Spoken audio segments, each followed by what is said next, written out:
Oke, sekarang kita akan menguji rangkaian IMF sederhana yang menggunakan dua relay LY2 ini yang sebelumnya kita bikin videonya.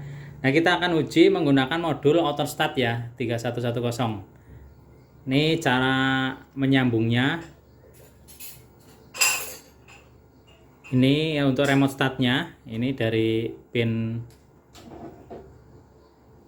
relay yang untuk priority, salah satunya untuk remote start pakai normal close ya. Jadi ini sebagai pemicu untuk remote start yang ada di pin 13. Nah, ini kabel dengan marker RS2 itu disambungkan ke pin 13. Kemudian yang RS1 nya itu disambungkan ke min baterai ya, min baterai. Nah, ikuti terus videonya. Oke, assalamualaikum warahmatullahi wabarakatuh. Masih di channel yang sama, kesempatan yang sama, channel Sumber Teknik tentunya yang akan selalu membagikan informasi-informasi dan pengetahuan baru buat kalian semuanya. Yang pastinya bermanfaat lah, insya Allah. Jadi di video kali ini, jadi lanjutan video-video sebelumnya. Nih kemarin kita udah bahas mengenai rangkaian IMF sederhana ya menggunakan dua relay. Jadi di depan saya sudah saya siapkan untuk memperagakan dan memvisualisasikan atau mensimulasikan rangkaian IMF ini yang nanti akan disambungkan ke rangkaian AutoStart genset ya. Ini adalah modul AutoStart Dipsi 3110. Nah, seperti ini. Nah, ini sudah nyala. Ini kita menggunakan power supply smart gen untuk menghidupkan si modul. Nah, ini juga ada MCB. Nah, kita sumbernya menggunakan single pass. Jadi sumbernya kita menggunakan single pass ini. Jadi sumbernya menggunakan single pass. Ini kita jumper. Jadi yang satu yang sudah on ini untuk ngidupin power supply. Jadi untuk ngidupin si dipsinya ini. Nah, ini kalau kita matikan, ini mati ya. Nah, kita hidupkan. Nah, kemudian 3 MCB yang di sampingnya ini sebagai ilustrasinya instalasi 3 pas atau sensing 3 pas, yaitu ilustrasinya sebagai sumber PLN lah. Nanti ini adalah sebagai pas R, pas S, dan pas T. Nah, ini output dari MCB ini sudah dikoneksikan ke sini ya, seperti penjelasan video sebelumnya mengenai rangkaian IMF ini. Jadi untuk yang pas S-nya itu masuk ke coil relay yang paling kiri ini.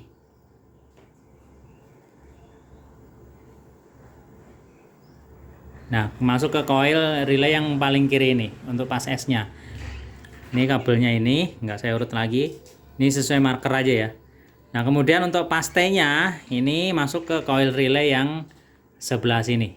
Nah, jadi si relay ini dapat pas S dan pas T. Jadi nanti dikendalikan oleh MCB yang tengah ini sama yang kanannya lagi.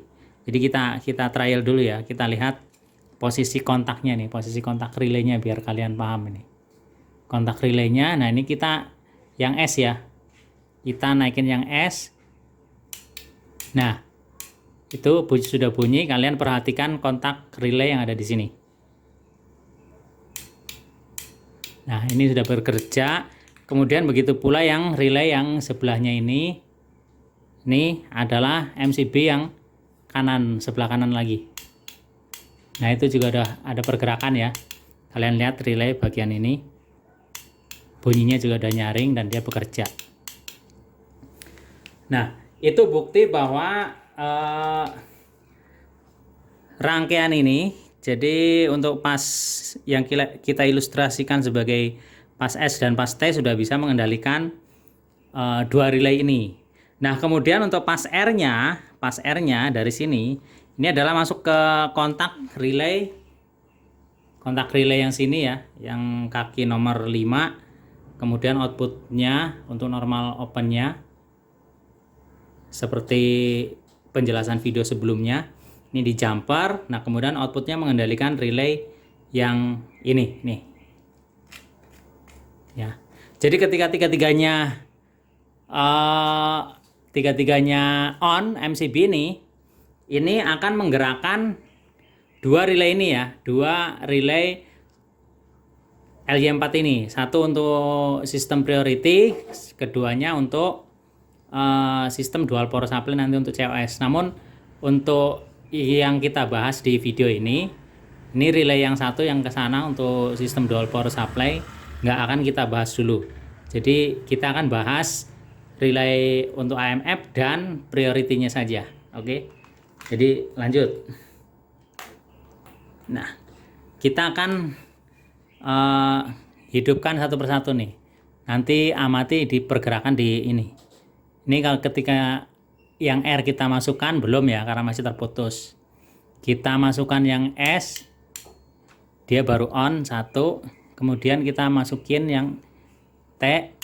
Nah, baru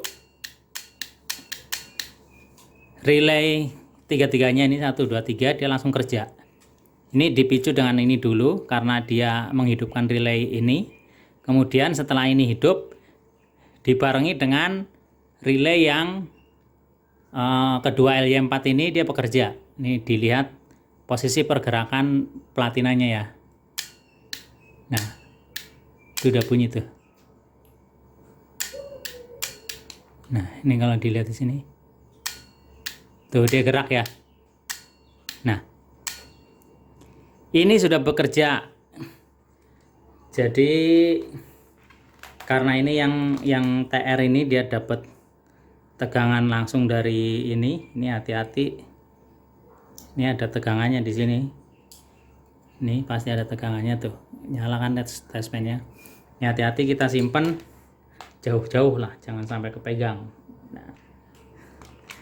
Nah, ini ilustrasinya kalau sudah seperti ini. Ini PLN sudah on semua ya, berarti AMF ini sudah bekerja, bahwa PLN sudah masuk. Nah, kemudian salah satunya ini ke modul DIPSI ini adalah pin untuk remote start ya. Pin untuk remote start ini salah satunya dipakai di pin yang sebelah sini. Jadi normal close ya, normal close dari relay LY4 yang tengah ini. Jadi sebagai relay priority itu nanti kontak-kontaknya dipakai untuk mengendalikan timer sisi PLN dan genset, dan salah satu kontak lagi dipakai untuk sebagai free kontak untuk mengendalikan modul auto start ini ya. Dipahami ya teman-teman ya. Nah, jadi dari relay ini ada dua kabel, RS1 dan RS2.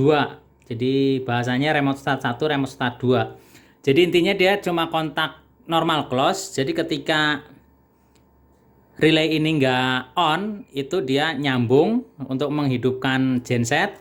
Dan ketika PLN hidup semua, artinya relay ini dia nyambung atau nutup posisi ininya, otomatis karena dia menggunakan normal close, dia akan terputus ya. Nah, seperti itu. Nah, ini dikoneksikan satunya ke min baterai. Ini RS1 dikoneksikan ke min baterai, ini dijumper ke sini. Kemudian RS2-nya ke pin remote start, yang notabene modul 3110 ini default atau settingan pabriknya itu ada di pin 13 seperti penjelasan sebelumnya ya. Jadi modul ini kalau belum disetting, belum dipindah-pindah, settingan dari pabriknya itu untuk remote startnya ada di pin 13. Nah, ini untuk emergency stopnya ada di pin 12, namun konfigurasi untuk polarity-nya saya sudah rubah menjadi close to active ya, karena aslinya ketika pin 12 ini nggak disambung ke min baterai, itu dia harusnya alarm emergency. Itu settingan dari pabriknya seperti itu. Nah, ini kebetulan modul ini karena untuk pengetesan biar nggak ribet, untuk polaritas atau polarity digital input untuk yang emergency stopnya saya bikin menjadi close to active ya. Makanya di sini nggak alarm emergency dia. Nah, kembali lagi ke pokok pembahasan nih. Ini kan ilustrasinya PLN sudah hidup, sudah on ya. Ini harusnya kalau ditekan auto dia tetap nggak mau. Nah, bener kan? Jadi nggak perintah hidup ya. Nih, kalian lihat nih. Saya zoom. Kelihatan kan ya?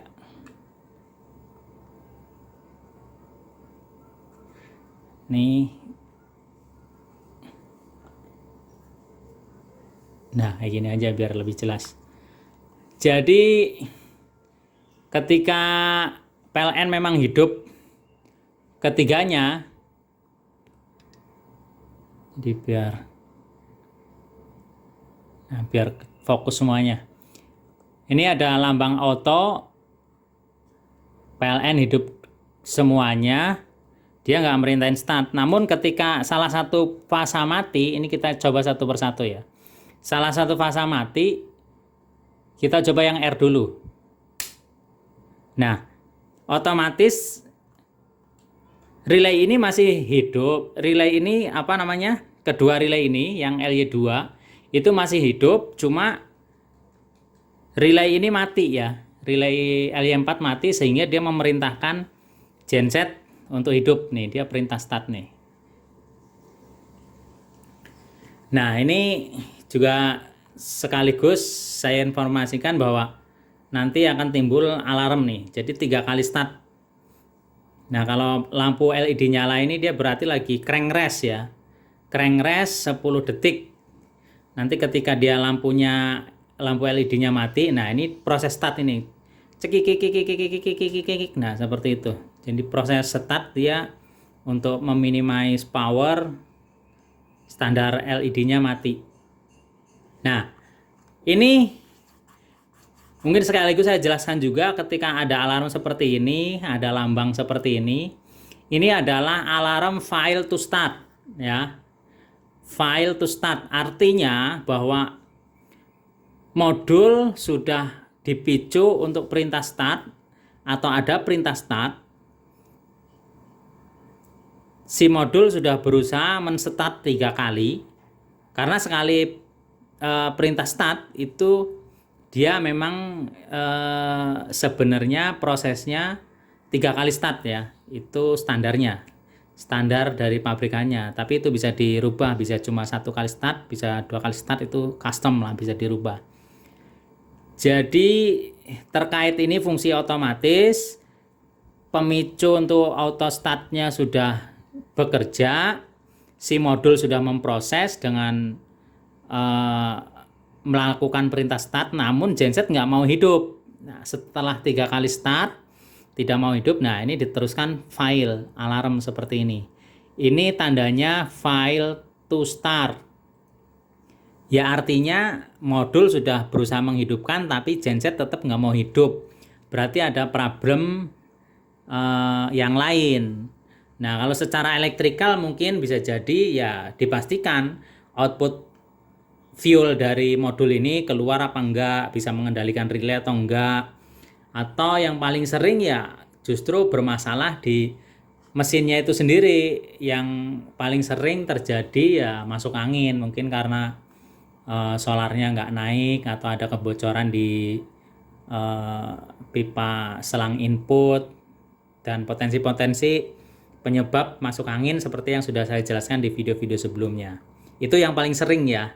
Tapi ya tidak menutup kemungkinan terjadi pada kegagalan elektrikalnya, untuk solenoidnya nggak buka, bisa jadi kerusakan di solenoidnya, bisa jadi ya memang dari relay fuelnya rusak, atau dari modul ini pun bisa rusak karena meskipun secara program dia perintah start, namun kalau output fuelnya yang mengendalikan relay fuel nggak bisa tidak bisa menghidupkan relay fuelnya tadi, ya tetap aja nggak bisa menghantarkan tegangan ke fuel solenoid pada mesin. Intinya seperti itu. ya. Nah, ini kita akan coba. Ini tadi untuk yang pas apa? Pas R ya, yang pas R mati. Nah, ini untuk mereset kita tekan 0. Nah, ini kita udah manualin. Ketika dia memang masih mati di pas S-nya, ketika dia autoin, dia akan tetap perintah start lagi seperti itu. Nah, kita manualin lagi, kita on-kan lagi, kita autokan. Nah, ini udah nggak perintah start ya. Kita satu persatu. Tadi pas R-nya, kemudian kita pas T-nya, kita akan pas S-nya, sorry. Nah, kita akan matikan di pas S-nya ya. Kita akan matikan di pas S-nya. Nah, ini dia perintah start lagi tuh. Jadi posisi jam pasirnya hidup, kemudian backlightnya mati, dia proses cranking. Nah, ketika dia proses lampu backlightnya nyala lagi, dia crank rest. Artinya setelah cranking gagal, dia istirahat dulu. Nah, mati lagi, dia proses crank lagi. Nanti 3 kali start gagal, dia akan fail to start. Jadi akan berhenti menstart mesin seperti alarm yang tadi ya. Nah, ini crank rest. Jadi istirahat kurang lebih 10 detik. Nah, backlight mati, dia proses cranking. Nah, ini setelah 3 kali start gagal, nggak hidup mesinnya, dia pasti akan muncul alarm seperti tadi lagi. Nah, seperti ini ya. Sejauh ini dapat dipahami ya teman-teman ya. Nah, itu berlaku buat pas T-nya juga sama. Jadi kita reset dulu, kita autokan. Ini udah kembali lagi ke normal, jadi nggak perintah start. Nah, ketika pas T-nya dimatikan juga sama, dia akan perintah start. Seperti itu. Nah, nanti akan dilanjutkan 3 kali start. Kalau dia gagal nggak hidup, ya dia akan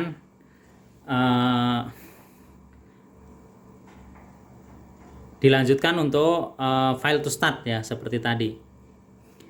Nah, patokannya dia gagal atau enggak, jadi secara prinsip modul autostat ini atau semua modul ya, ini kan rangkaian PLC ya, seperti penjelasan saya sebelumnya. Jadi PLC ini ada input, ada output, ada yang memproses. Seperti itu. Jadi ketika action apapun, khususnya action start terkait autostat ini, jadi ketika perintah start, idealnya setelah start mesin itu kan yang diharapkan mesin langsung hidup. Nah, pada saat mesin hidup itu, dia ngasih feedback bahwa mesin udah hidup loh. Jadi perintah start yang dari sini menghidupkan mesin.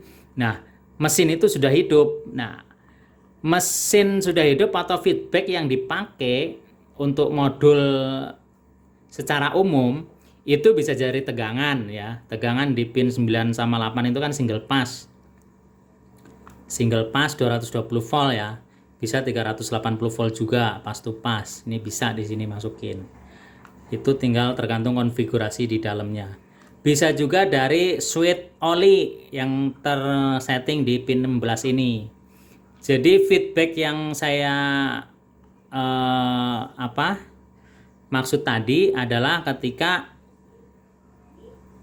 kita sudah perintah start baik manual maupun auto, si modul ini untuk memastikan bahwa genset sudah hidup, yaitu itu harus masuk, kalau enggak tegangan ya switch oli seperti itu. Nah, switch oli kan dia normalnya ketika mesin hidup kan dia normal close ya. Jadi ini nyambung ke min baterai. Nah, ketika sudah hidup dia mutus. Nah, itu yang dibuat untuk ilustrasi di sini sebagai feedback agar si modul tidak alarm seperti ini. Seperti itu. Nah, kalau udah terpasang ke mesin kan memang ya itu dia, bisa jadi memang ada kendala di mesin ataupun bisa jadi ada sistem feedback yang ke sini. Seperti itu. Mungkin sejauh ini dapat dipahami ya teman-teman ya, terkait modul atau rangkaian AMF dan modul auto start genset khususnya DIPSI 3110. Ini yang bisa saya peragakan di kesempatan kali ini. Jadi mungkin dengan video beberapa video ini terkait rangkaian AMF dan modul AutoStart khususnya 3110 bisa menjadikan atau dijadikan buat referensi buat kalian semuanya yang masih belum paham mengenai modul, khususnya modul AutoStart 3110. Itu saja mungkin yang dapat saya bagikan di kesempatan kali ini. Jangan lupa tekan like jika kalian menyukai video ini. Dan buat kalian yang belum subscribe, tekan tombol subscribe-nya. Subscribe itu gratis dan jangan lupa nyalakan tombol loncengnya hingga berdering untuk menjadikan kalian orang yang pertama mengetahui update video terbaru dari channel saya ini. Dan jangan lupa jika di hari ini kalian mendapatkan sesuatu yang baru, pengetahuan baru, di-share ke teman yang lain agar apa yang kalian tahu diketahui juga oleh teman lebih banyak lagi. Berbagi itu tidak rugi, berbagi itu membawa rezeki seperti biasa pesan saya. Sampai ketemu di video saya berikutnya. Wassalamualaikum warahmatullahi wabarakatuh. Oke. Oke.